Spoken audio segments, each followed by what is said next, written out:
Hello, जय Hind cadets. My self DR Sonone, defence career academy Aurangabad. Students, I think you have seen the series of videos on the DCA online training platform on YouTube about NDA examination. So we have decided to upload a video for the students who are preparing for CET, JEE and NEET. And these videos are specially for the students which have taken the admission in 11th standard. So the basic concept topic, that is units and measurement, which I am going to teach you today, which is very important in every aspect. ठीक है, तो हम लोग इस तरीके से इसको पढ़ने वाले हैं कि इसको नीट में किस तरीके से पढ़ना है, JEE में same as it is, and then CET the level of question कैसा है, ये हम लोग इसमें स्टडी करने वाले हैं। तो मैंने कुछ जो एग्जामिनेशन पेपर से उस हिसाब से कौन से पॉइंट्स यूनिट्स एंड मेजरमेंट के सबसे ज़्यादा इंपॉर्टेंट है टू स्टडी, तो उसके लिए हम लोग देखने वाले conversion of system of units, then error and their types, then dimension and dimensional analysis. There are many question asked on this point. For example 2018 में नीट एग्जाम में रेडबर्ग कांस्टेंट का डायमेंशन पूछा था। तो ये डायमेंशन वाला जो Rydberg constant ये कंसेप्ट है, ये आता है एटम, मॉलिक्यूल एंड न्यूक्लियस, मतलब क्वांटम फिजिक्स में। बट उसका जो बेसिक है, how to find out dimension, dimension क्या होता है, डायमेंशनल फॉर्मूला किस तरीके से लिखा जाता है, ये हमको फर्स्ट टॉपिक जो 11th स्टैंडर्ड का बेसिक टॉपिक है, that is units and measurement, उसको स्टडी करना पड़ेगा। सो वन बाय वन हम लोग स्टार्ट करते हैं। First one is conversion of system of units. So बच्चों, ये पढ़ने के पहले हम लोग को पता होना चाहिए कि यूनिट्स क्या होता है। सो यूनिट्स कोई भी ऐसी इंटरनेशनल मेजर्स है जो कोई भी क्वांटिटी को डिस्क्राइब करने के लिए यूज किया जाता है। हर तरफ आप देखिए, यदि यहाँ पे हमारे इंडिया में वेट को, मास को यदि हम लोग केजी में मेजर कर रहे हैं, तो यूरोपियन यूनियन जो कंट्रीज है, यूरोपियन यूनियन में उधर पाउंड में मेजर होता है। तो पाउंड भी मास का यूनिट है, केजी भी मास का यूनिट है। तो यूनिट्स डिस्क्राइब किए जाते हैं to know the quantity exactly. ठीक है, तो इस तरीके से देखा जाए तो there are two types of unit, जो फंडामेंटल होता है और दूसरा यूनिट का टाइप होता है derived units.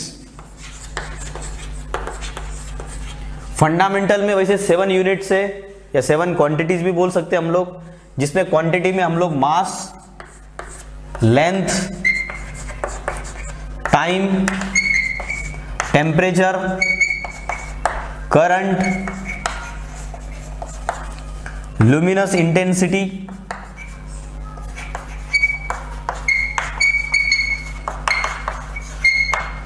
And last one is amount of substance.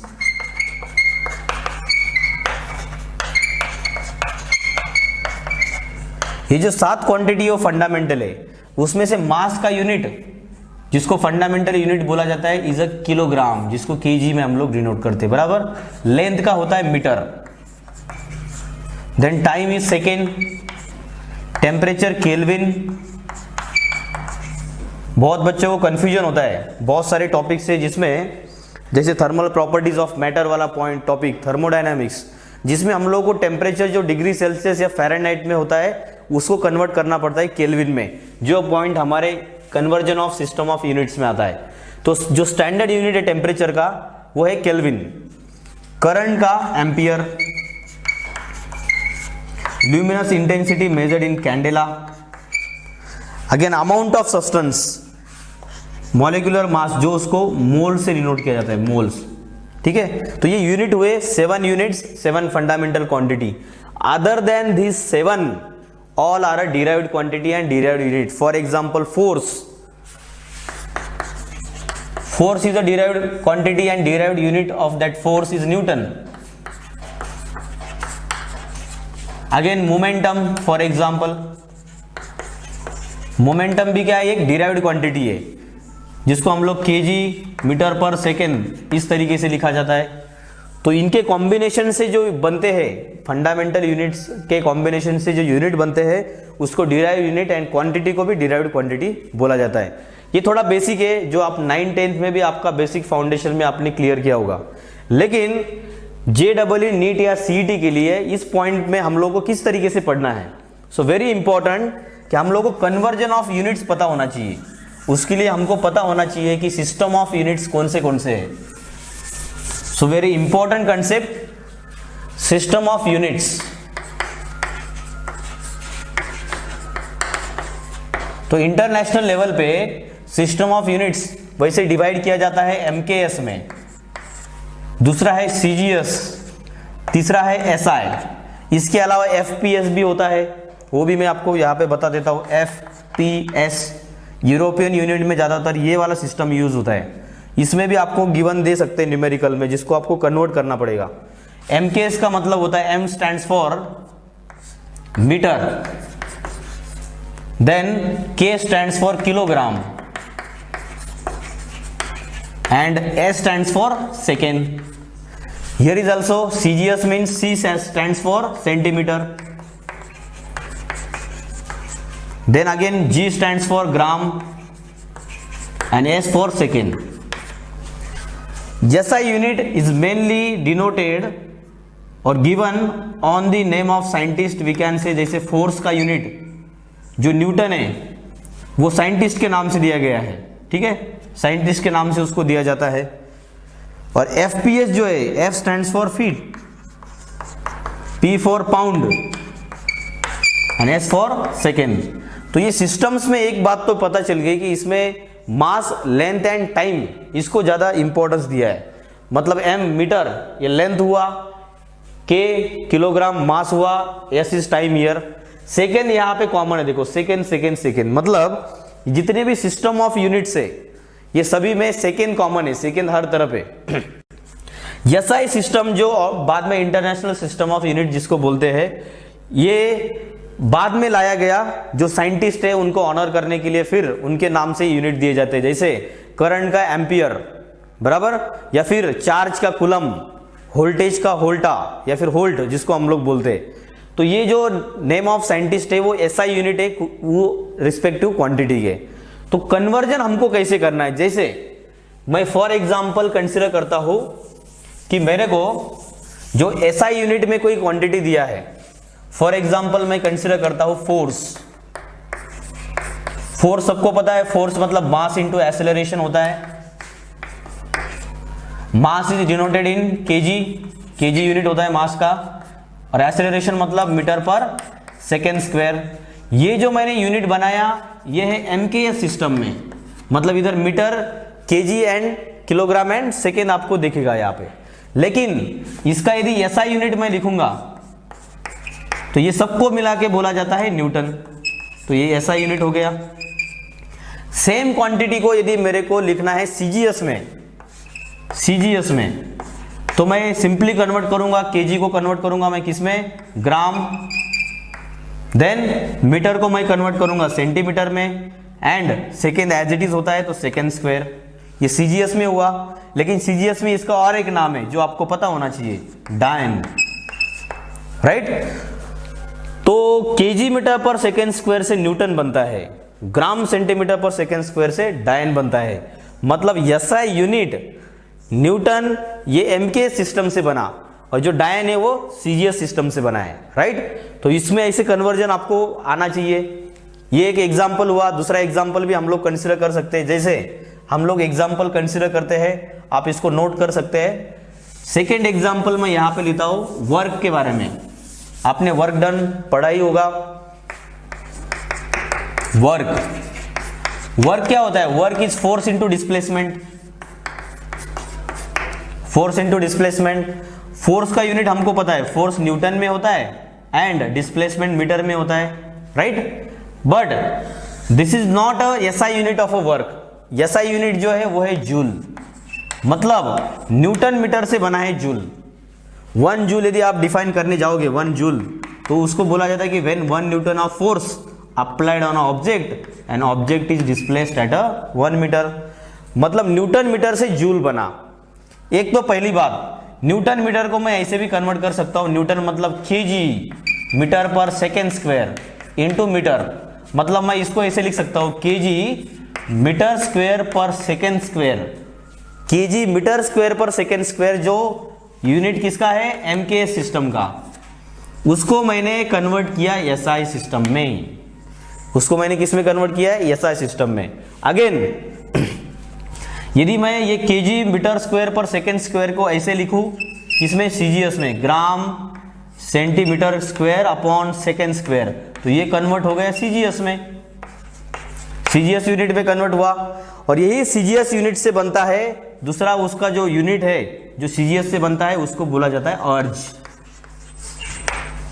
Gram centimetre square पर सेकेंड स्क्वायर, इसको अर्ज बोला जाता है। या फिर अभी मैंने जैसे फोर्स का कन्वर्जन डायन में, न्यूटन का कन्वर्जन डायन में बताया, सेम तरीके से ये जैसे न्यूटन मीटर है तो हम लोग इसको डायन सेंटीमीटर भी लिख सकते हैं। डायन सेंटीमीटर, इसका ही मतलब क्या होता है, डायन सेंटीमीटर, जो फिर बन जाता है अर्ज।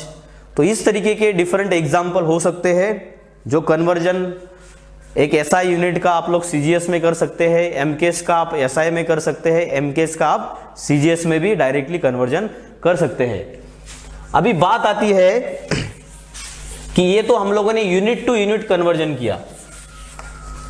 यदि आपको ऐसा क्वेश्चन आ रहा है इसमें कन्वर्जन ऑफ यूनिट्स के समय कि 1 न्यूटन इक्वल्स टू, आपको पूछा कि हाउ मेनी डायन,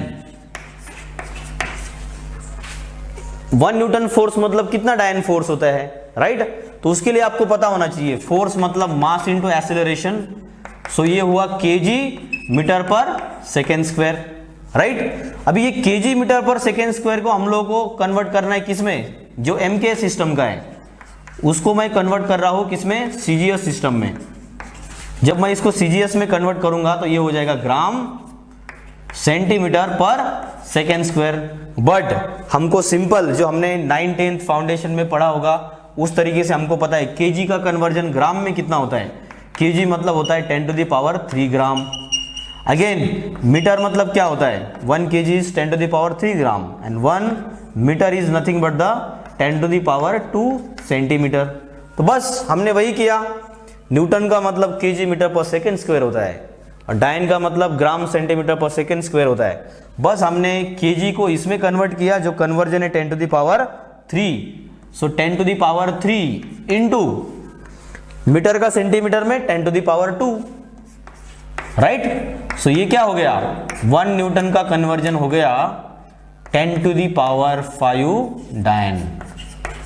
तो ये वाला पार्ट भी जिसमें आप लोग यूनिट्स का कन्वर्जन, जिसमें डिजिट भी आ रहा है, पावर्स में आ रहा है, उसको भी कन्वर्ट कर सकते हैं। और एक एग्जांपल इसका देखते हैं जो हम लोगों ने ऑलरेडी देखा है, जो आपको नोन है अबाउट द वर्क, इसको आप नोट कर सकते हैं, वेरी इंपॉर्टेंट। दूसरा जो है एग्जाम्पल, यदि सेम तरीके का एग्जाम्पल हम लोग देखने जाए तो जैसे वर्क अभी जो हमने देखा था, जो नोन है हमारे लिए, फोर्स इनटू डिस्प्लेसमेंट, तो हमको पता है ये न्यूटन मीटर होता है, राइट। लेकिन यदि आपको पूछा गया कि हाउ मेनी, मतलब 1 joule equals to how many erg, erg में इसका कन्वर्जन क्या है, कितना अर्ज होता है 1 जूल मीन्स, वो यदि निकालना है तो आपको सेम, यदि आप फोर्स को न्यूटन मीटर में लिखा है तो न्यूटन मीटर पता है हमको एमके सिस्टम से रिलेट करता है, तो इसको यदि आप सीजीएस सिस्टम से कंपेयर करोगे तो न्यूटन का डायन हो जाता है एंड मीटर का centimetre. But we know that newton to dyne, अभी अभी हमने देखा कि वो होता है 10⁵ डायन होता है 1 न्यूटन का, और मीटर का सेंटीमीटर में हो जाता है 10⁻²। जब इसमें कन्वर्ट होगा तो ये अर्ज और ये न्यूटन मीटर मतलब जूल, तो हम लोग इसको लिख सकते हैं 1 जूल इक्वल्स टू 10⁻7 अर्ज। तो ये 2 एग्जाम्पल हमने लेके यहाँ पे कंसिडर किया, ऐसे नंबर ऑफ एग्जाम्पल हो सकते हैं, these are only for practice कि आप ऐसे इसको सॉल्व कर सकते हैं, right. So conversion of unit, system of units, आप जितना ज़्यादा इसका प्रैक्टिस करोगे आप इजीली इसको सॉल्व कर सकते हैं, राइट। ये जो इस तरीके के एग्जाम्पल आपको सीईटी में ज़्यादातर मिलेंगे, इवन जेईई में आपको जो न्यूमेरिकल सॉल्व करना है, न्यूमेरिकल सॉल्व करना है, उसके कन्वर्जन के लिए आपको ये पॉइंट बहुत काम आने वाला है, राइट। उसके बाद जो सेकेंड पॉइंट है हमारा, जिसको हम लोग देखने जा रहे हैं, that is error and its types. तो वेरी इंपॉर्टेंट कंसेप्ट। यदि आप कोई भी मेजरमेंट करते हैं, ये एरर आपका पॉइंट रिलेट करता है मेजरमेंट से। आप कोई भी क्वांटिटी का यदि मेजरमेंट करते हैं तो देयर में बी अ इनएक्यूरेसी, कि आप कोई आयरन रॉड कंसिडर किया जिसका लेंथ फॉर एग्जांपल 5 मीटर है, लेकिन आप जब उसको मेजर करने गए तो 5 मीटर के अलावा दूसरी कुछ रीडिंग आ रही है, इसका मतलब आपके मेजरमेंट में क्या है, इनएक्यूरेसी। सो इनएक्यूरेसी इन अ मेजरमेंट, उसको एरर बोला जाता है। तो एरर जिसको हम लोग फॉल्ट बोल सकते हैं कि हमारे मेजरमेंट में फॉल्ट आया, तो error is nothing but the inaccuracy, accurate reading नहीं ले पाए, मतलब इनएक्यूरेसी इन मेजरमेंट। तो एरर के ऊपर बहुत सारे क्वेश्चन पूछे। एरर वैसे एरर में जो पॉइंट्स आते हैं वेरी इंपॉर्टेंट, कि आपको relative error, absolute error, mean absolute error, percentage error, इनके फॉर्मूलेज और इनके न्यूमेरिकल्स सॉल्व करते आना चाहिए। ये रिलेटिव एरर का कंसेप्ट ग्रेविटेशन में भी बहुत बार पूछा है कि जो ग्रेविटी है उसका रिलेशन डिस्टेंस है, gravity inversely proportional to r square, distance between two bodies हम लोग कंसिडर करते हैं, तो उसमें भी ये एरर्स वाला कंसेप्ट यूज होता है, रिलेटिव एरर का। और दूसरा, एरर में जो सम, कोई भी इक्वेशन सम में, इक्वेशन के फॉर्म में एरर है, ये तो मैथमेटिकल रीडिंग्स में जब एरर होता है तब ये वाला कंसेप्ट यूज होता है। रीडिंग्स आपके पास है 4-5 रीडिंग, उसको यदि आपको रीडिंग आपके पास है और आपको एरर निकालना है तो आप इस कंसेप्ट को यूज करोगे। लेकिन कोई एक्सप्रेशन के फॉर्म में, मैथमेटिकल एक्सप्रेशन आपके पास है और उस एक्सप्रेशन में जो क्वांटिटीज है उसमें यदि एरर है, जैसे force equal to mass into acceleration, mass में भी एरर है, एक्सेलरेशन में भी एरर है, तो ऐसे टाइप के एरर को कैसे फाइंड आउट करना है, इसके ऊपर न्यूमेरिकल्स बहुत सारे नीट जेडब्ल्यू में हमेशा पूछे जाते हैं। सम, डिफरेंस, कुछ भी हो सकता है इक्वेशन में, एडिशन, सब्ट्रैक्शन हो सकता है, देन प्रोडक्ट वाला मतलब मल्टीप्लिकेशन हो सकता है, और क्वेश्चंस मतलब डिवीजन में हो सकता है। तो ये 2 पार्ट में हम लोगों को एरर पढ़ना है, राइट। सो नेक्स्ट वीडियो में आपको मैं ये दोनों एरर्स के बारे में और इसमें किस तरीके के क्वेश्चन आते हैं उसके बारे में आपको बताऊंगा। आई होप आपने जो conversion of system of units जो पॉइंट मैंने आपको पढ़ाया वो आपको थोड़ा बाय थ्रू हुआ रहेगा, एंड सीईटी, जेडब्ल्यू और नीट के हिसाब से इसके जो क्वेश्चन है वो हम लोग आने वाले वीडियोस में देखने वाले। So this is enough for now, thank you, have a nice day.